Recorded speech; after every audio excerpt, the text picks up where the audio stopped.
رسول اللہ صلی اللہ علیہ وآلہ وسلم نے فرمایا کہ خواب میں میرے پاس میرے رب کا ایک آنے والا فرشتہ آیا، اس نے مجھے خبر دی، یا آپ صلی اللہ علیہ وآلہ وسلم نے یہ فرمایا کہ اس نے مجھے خوشخبری دی کہ میری امت میں سے جو کوئی اس حال میں مرے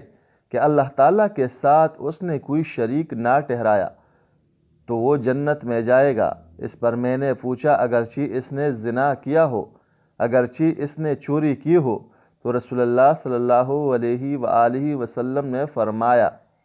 کہ ہاں، اگرچہ اس نے زنا کیا ہو، اگرچہ چوری کی ہو۔ نبی کریم صلی اللہ علیہ وآلہ وسلم نے فرمایا کہ جو شخص اس حالت میں مرے کہ کسی کو اللہ کا شریک ٹھہراتا تھا تو وہ جہنم میں جائے گا، اور میں یہ کہتا ہوں کہ جو اس حال میں مرا کہ اللہ کا کوئی شریک نہ ٹھہراتا ہو وہ جنت میں جائے گا۔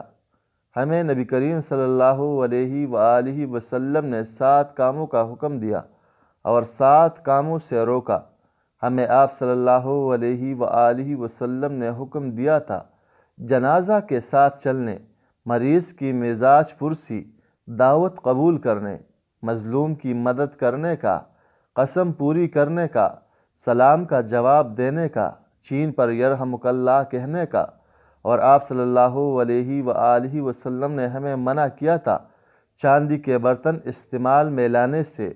سونے کی انگوٹھی پہننے سے، ریشم اور دیباج کے کپڑوں کے پہننے سے، قصی سے، استبرق سے۔ جب میرے والد شہید کر دیے گئے تو میں نے ان کے چہرے پر پڑا ہوا کپڑا کھولتا اور روتا تھا۔ دوسرے لوگ تو مجھے اس سے روکتے تھے، لیکن نبی کریم صلی اللہ علیہ وآلہ وسلم کچھ نہیں کہہ رہے تھے۔ آخر میری چچی فاطمہ رضی اللہ عنہا بھی رونے لگی تو نبی کریم صلی اللہ علیہ وآلہ وسلم نے فرمایا کہ تم لوگ رو یا چپ رہو جب تک لوگ میت کو اٹھاتے نہیں، ملائکہ تو برابر اس پر اپنے پروں کا سایہ کیے ہوئے ہیں۔